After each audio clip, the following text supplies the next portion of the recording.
All right, let's dive into a question that I think is on everybody's mind these days, something that feels more and more important with every passing year. I mean, really, why is that? You know the feeling, right?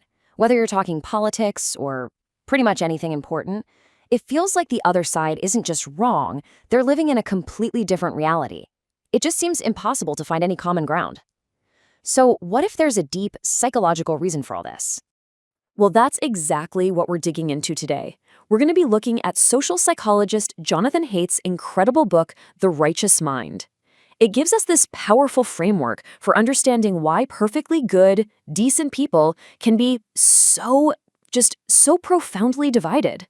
Okay, so let's start with this assumption that I think we all kind of make when we get into one of these disagreements. We like to think of ourselves as these really rational creatures, right? So if someone disagrees with us, what's our first move?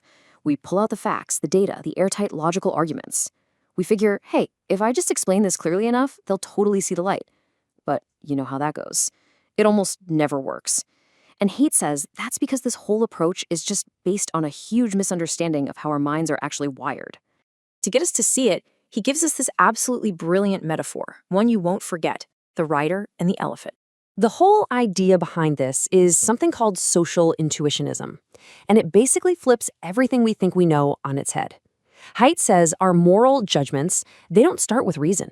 Nope, they come from these instant automatic gut feelings, our intuitions. Our logic, our reasoning, that comes in after the decision's already been made, not to find the truth, but to act as a press secretary for the gut feeling we already had. And this slide just breaks it down perfectly. So the elephant, that's our intuition, our emotions. It's massive, it's powerful, it's the real decision maker here.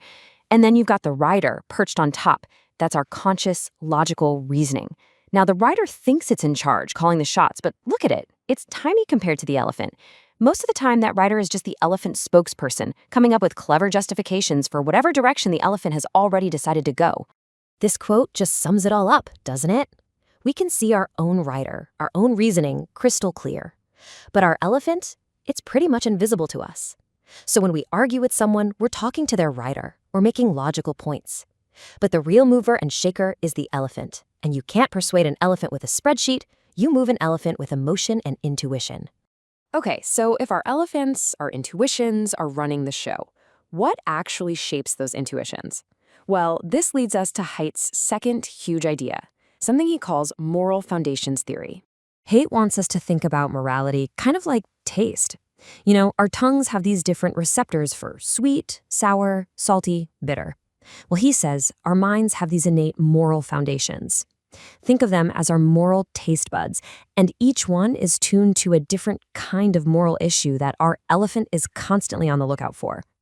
And here they are, the 6 main moral taste buds Haidt and his team identified. You've got care versus harm. That's what makes us feel for others' suffering. There's fairness versus cheating, which is all about justice and playing by the rules. Then there's loyalty versus betrayal, being true to your in-group.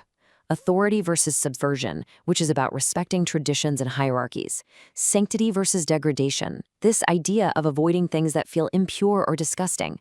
And finally, liberty versus oppression, that feeling that rises up when we see someone being dominated. Okay, now here is the million-dollar question. How on earth does a bunch of moral taste buds explain the massive political divides we see all around us? This is where it all clicks into place.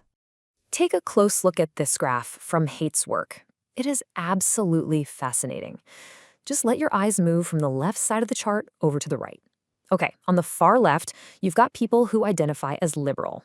See how they score super high on the care and fairness foundations, but way lower on the other 3, loyalty, authority, and sanctity.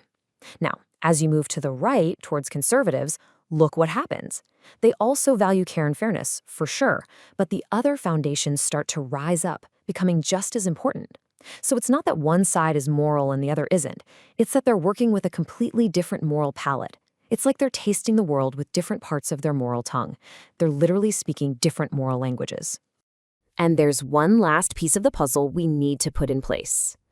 Haidt argues that our moral minds weren't just designed to help us as individuals, but to help us survive and thrive together, in groups. He calls this our hive switch. So most of the time, day to day, we're kind of like selfish chimps. We're looking out for number 1. But he says, under the right conditions, a switch can get flipped. And when it does, we become more like bees in a hive. Groupish, selfless, willing to sacrifice for the good of our team. And you've probably felt this. This switch gets flipped during experiences that kind of dissolve our sense of self and make us feel part of something bigger. Think about being at a concert with thousands of people singing the same song, or fans at a stadium doing the wave, or even soldiers marching in perfect unison. These things create this powerful, transcendent feeling of unity. That's our groupish nature kicking in. So, after all this psychology, what's the big takeaway? Why is any of this actually important for us to know? Well, it brings us to this really powerful paradox at the heart of it all. Our moral psychology is an evolutionary miracle. It's what allows us to form teams and cooperate. It binds us together. But, and this is the crucial part, that exact same force also blinds us. It makes it incredibly difficult, almost impossible, to truly understand the moral world of other teams who are operating with a different set of moral foundations. And that kind of leaves us with a final big question. What if we could actually accept that the people on the other side aren't evil, they're not stupid, they're just operating from a different set of moral intuitions? What if we could learn to speak, or at least understand their moral language?